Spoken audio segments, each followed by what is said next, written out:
Continuamos con esta segunda carta a Timoteo, en este contexto de la iglesia de Éfeso. Me gustaría hoy contrastar un poco cómo llegaba este mensaje en siglo I, principios del siglo II, y cómo nos puede llegar ahora, cuya realidad es bien diferente.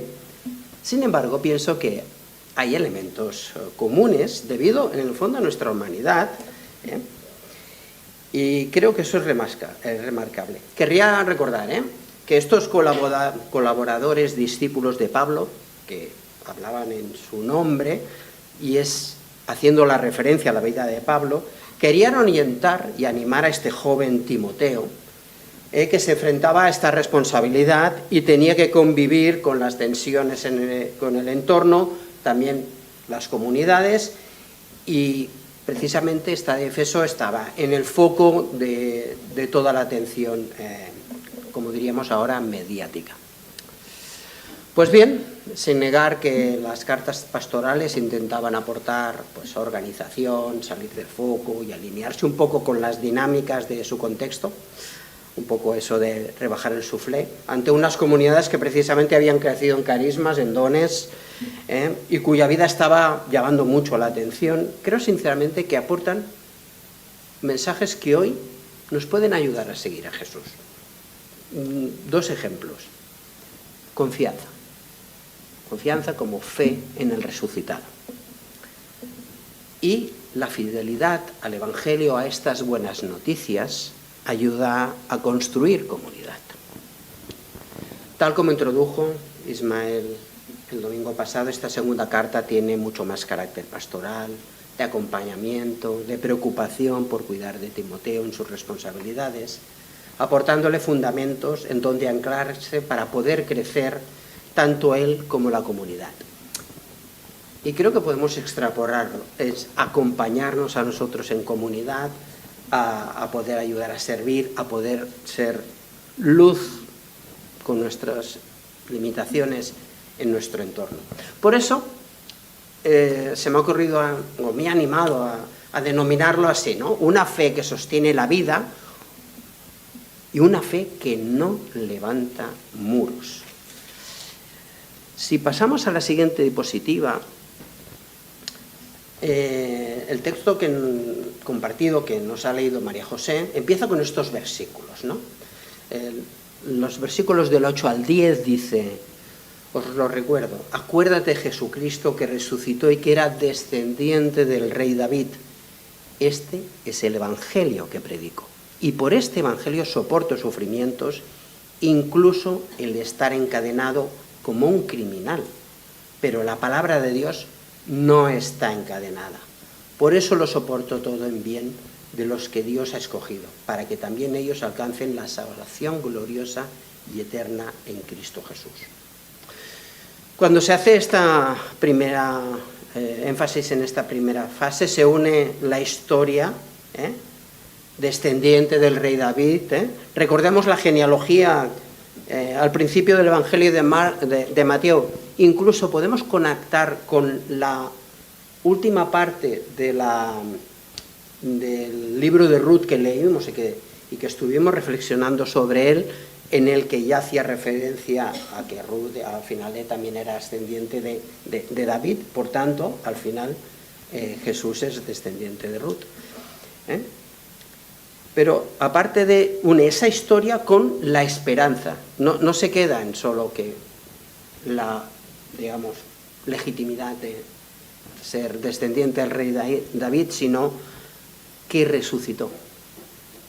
Pero lo más importante de es que afirma que Jesucristo, y para mí eso es clave, no es un mero símbolo. No es una doctrina. No podemos reducir a Jesucristo, a la esperanza, en una mera doctrina. Precisamente se estaba en este entorno con las famosas polémicas sobre lo que era sana doctrina, que después haré alguna referencia. Yo os propongo que podríamos decir que la fe cristiana empieza recordando una historia de humanidad transformada por Dios. Ese Cristo que renovó el pacto con su sacrificio, yo creo que es un elemento transformador, ¿no? Por eso quedarnos en una mera doctrina es sobre todo quitar, para mí, la esencia y el significado de que Jesucristo estuvo compartiendo la vida, encarnando la esperanza entre nosotros. Por tanto, no es una figura mística y no es una figura irreal. Por eso, para nosotros, Jesús es el centro de nuestra vida, el centro de nuestra fe. Si seguimos en los siguientes versículos que he leído, dice, justo el contraste con esta figura de Pablo, ¿no? Como un prisionero sufriente en contraposición con la libertad que da la palabra de Dios. Dice, no está encadenada. Esta palabra tiene un propósito de salvación. Si continuamos con los próximos versículos, podemos darnos cuenta en cuál está esa base de esa salvación, dónde se centra nuestra fe. La siguiente diapositiva que os he querido compartir, he dicho algo muy sencillo, fe en el resucitado. Porque si seguimos los versículos del 11 al 13, dice, esto es muy cierto, si morimos con Él, también viviremos con Él. Si sufrimos, tendremos parte en su reino. Si le negamos, también Él nos negará. Si no somos fieles, Él sigue siendo fiel porque no puede negarse a sí mismo. He estado investigando, algunos de los libros que ya compartí la primera vez que hablé de las cartas de Timoteo y algunas documentaciones. Esta parte, este texto es parte de un antiguo himno bautismal o en confesiones de fe de la iglesia primitiva, cuando alguien declaraba que pertenecía a la iglesia, que se convertía al Cristo, ¿no? Por tanto, esta declaración es un testimonio muy potente, una voluntad de vinculación con Jesús, el Cristo, el que trae la esperanza, ¿no? El fundamento de la esperanza en esta resurrección después de la muerte. Lo explica, lo dice específicamente. Llamando al compromiso. En forma inversa lo dice, ¿no? Si le negamos, Él nos negará, ¿no? Y haciendo énfasis finalmente en esa fidelidad, ¿no? Siendo esencia misma del Cristo. Estas afirmaciones contrastan la muerte y fidelidad de la creyente con la fidelidad y la gracia de Dios. Y yo me pregunto, ¿cómo traemos esta esperanza de nueva vida a nuestro ser, a nuestra manera de compartir? Yo pienso que la confianza en la resurrección nos invita a fundamentar nuestra fe en este Jesús resucitado. Traspasó la muerte en la cruz, a la que, si recordáis, al principio la cruz era un escándalo para los primeros cristianos, pero al final la traspasó con la resurrección, dándonos la esperanza. Por tanto, somos llamadas a esta fidelidad, pero a una fidelidad, seamos sinceros, consciente, incluso crítica y cotidiana en nuestra vida. Y sí, soy consciente de que nos podemos equivocar. No os voy a decir todos los míos porque no pararíamos hasta mañana, pero démonos una oportunidad para recordar que la gracia de Dios nos abre una esperanza, ¿no? Incluso en nuestros errores. Como he puesto aquí en la última frase, digo, la confianza en la resurrección encarnada por este Jesucristo resucitado nos lleva a esta esperanza. Sin embargo, si seguimos los siguientes versículos, que acaban en el 14 y el 15, y Jonathan me ayudará pasando la diapositiva, dicen así: recuérdales esto y encárgales delante de Dios que dejen de discutir por cuestiones de palabras. Esas discusiones no sirven para nada y lo que hacen es perjudicar a quienes las escuchan. Haz todo lo posible por presentarte delante de Dios como un trabajador aprobado que no tiene de qué avergonzarse, que enseña debidamente el mensaje de la verdad. Me pregunto cómo aplicamos este camino recto, ¿no? Esta palabra, porque la traducción, porque es la traducción más adecuada a lo que siempre ahora estamos hablando de la sana doctrina, sería eso, camino recto. Y yo me pregunto, ¿usamos la palabra como arma?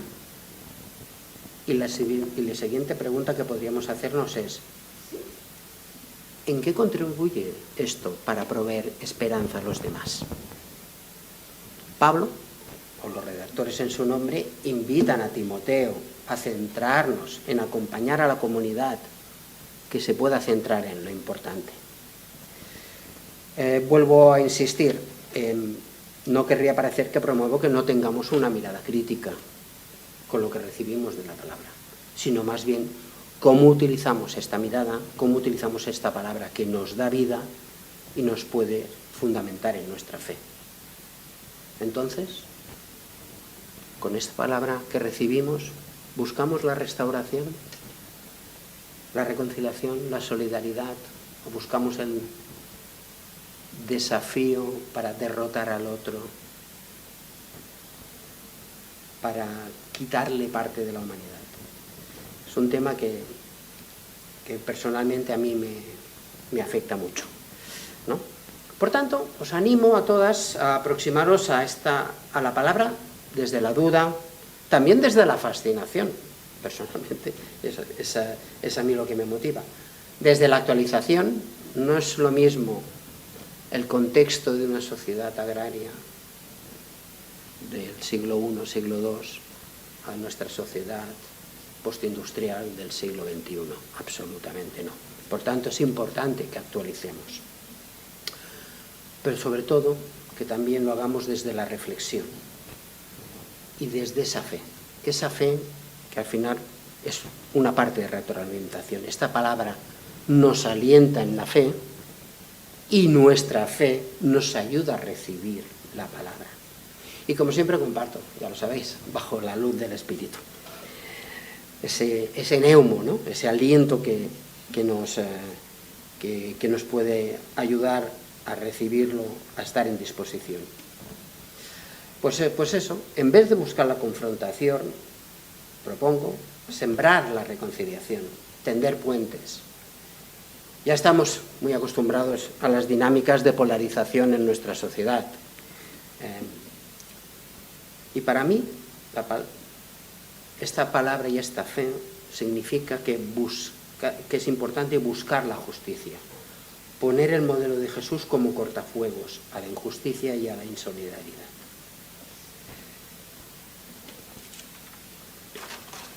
Y como dice ese versículo 15, esto requiere esfuerzo. No, seguir a Jesús, participar en la comunidad, aportar socialmente en nuestro entorno cotidiano, tiene su parte de esfuerzo. Una parte del motor puede ser nuestra fe, otra parte del motor puede ser el acompañamiento que recibimos, ¿no? Pero también recordemos que esto es un esfuerzo, puede ser una carga, pero recordemos aquello de la carga ligera que nos comparte Jesús, ¿vale? Bajo esa perspectiva, un poco se me bajan las tensiones a mí personalmente. Y ya os he dicho, bueno, lo he compartido con alguien que no sería una reflexión muy larga, y me gustaría acabar con la siguiente diapositiva. Gracias, Jonathan. Y le he titulado, y es lo que me gustaría que nos quedáramos, vivir una fe que merezca ser creída, esta fe que sostiene la vida, esta fe que no levanta muros.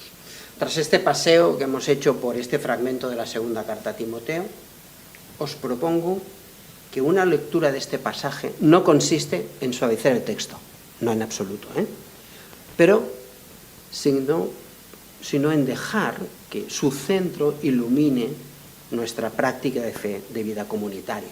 Yo os he dejado algunos elementos, ¿no? Esta vida comunitaria, esta comunidad, que sea cristocéntrica, El foco está en Jesús, no en la identidad de grupo. O mejor, o más bien, la identidad de la comunidad está basada en Jesús. A veces oímos la iglesia de fulanito, la iglesia de los no sé qué. Bueno, yo diría, la iglesia de los que siguen a Jesús, que son aquellos, ¿no? Por otro lado, el bloque comunitario, ¿no? Esta perseverancia se vive en relación con otras personas, no de forma individualista. Y no significa que nosotros, como individuos, no podamos aportar desde nuestro entorno cotidiano, aunque estemos solos en aquel entorno. Pero sí que es verdad que yo creo que os animo a que podáis sentiros apoyados, podáis apoyar y podáis acompañar a las personas que formen la comunidad o que vengan a la comunidad, ¿no? También me gustaría decir que no sea polarizante. Es el llamado a evitar disputas de palabras. Ese llamado interpela especialmente a una cultura marcada por la confrontación y las redes sociales. No es una negación a la mirada crítica, no es a una mirada actualizada de las escrituras, en absoluto, más bien yo invito, pero es más bien una llamada a no utilizar la palabra como arma, ¿no? Algunas veces he visto en algún entorno utilizar versículos, además versículos aislados, para reprender a alguien por algo que a lo mejor se podía no estar de acuerdo. Pero esta utilización de la palabra tiene un sesgo peligroso desde mi punto de vista. Seamos más constructivos. Intentemos no reproducir la misma dinámica, porque por ejemplo en las redes sociales, ¿no? Donde alguien declara algo y la gente puede estar en desacuerdo, pero cómo se está en desacuerdo es muy importante, no solo el qué, sino el cómo, ¿no? Es un término inglés que se llama haters, pero que lo podríamos decir como odiadores, ¿no? O sea, tú puedes estar en contra de alguien, pero ¿cómo quieres? Tú puedes estar en contra de alguien. Tú puedes no estar de acuerdo con algunas opiniones, pero ¿cómo le compartes el desacuerdo, ¿no? Desde el puro resentimiento, la violencia de palabras o no. Nosotros hemos recibido aquí precisamente gente que podía no estar de acuerdo con nuestras motivaciones de comunidad, pero ha sido de una manera violenta, de una manera no constructiva. Y creo que nosotros estamos llamados a no reproducir eso. ¿Vale? Un elemento para mí importante: la palabra de Dios no está encadenada. Pensemos en esta esperanza, ¿no? Que recuerda que el Evangelio sigue actuando fuera de nuestros espacios eclesiales. El Evangelio no se acaba aquí, en el templo o compartiendo un culto, ¿vale? Ni incluso en la comunidad. El Evangelio se abre, os animo a que podamos abrirlo a nuestra sociedad, ¿no? Y algo que yo creo que también configura todo esto, que una comunidad que pueda ser hospitalaria, ¿no? Aquello de si somos infieles, Él permanece fiel, ¿no? Invita a las comunidades donde las personas puedan acercarse con sus dudas, con sus heridas y sus procesos, confiando en que la constancia de Dios más que en su propia perfección. Si nos abrimos así a acoger, nadie que venga aquí, levanto la mano, yo soy el primero, nadie es perfecto, todos tenemos nuestras heridas y nuestros errores y nuestros procesos, pero somos acogidos bajo la gracia de Dios y nosotros, como comunidad, también somos parte de esa comunidad. Y ya está. Querría concluir solamente, por tanto, que estamos llamadas a vivir estas buenas noticias, ¿no? En comunidad, yo también pienso, no en soledad, ¿eh? Por esto me gustaría finalizar con esta invitación. Vivamos una fe que merezca ser creída, fundamentada en la gracia, recibida del Padre y Madre, donde la solidaridad, la acogida y la restauración nos permita ser una iglesia que no busca imponerse, sino ofrecer un testimonio creíble de esperanza, fidelidad y reconciliación. Y para mí conecta tanto en el contexto de las primeras comunidades cristianas como en los desafíos de una sociedad plural y secularizada como la actual y una comunidad pequeña como la nuestra. ¿Vale? Soy consciente que tras todo este pasaje no he dado muchas respuestas, pues ni he dado recetas, más bien puede haber abierto muchas preguntas o incógnitas. Pero por eso os animo a reflexionar durante esta semana que comienza para poder buscar qué hemos recibido de Jesús, de Dios, también a través de la comunidad, y qué fundamenta nuestra fe que puede aportar también a nuestro entorno. Muchas gracias, que Dios os bendiga.